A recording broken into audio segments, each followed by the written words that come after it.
Dako siyag problema, iyang naong nihayag, liog puwerteng laguma. Nahadlok siyang katawan, ug libakon sa mga libakera. Naligo siyag pulbos, para muhayag pudang liog niya.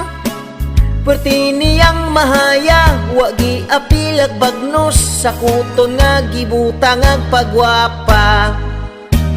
Tungod sa kabalaka, dinahalos mo gawas, taman ragyod sa sala. Maulaw siya nga makitaan, basig katawan siya sa silingan. Gipaspasan niyag nos-nos, iyang gipriority iyang liog. Liog niyang alag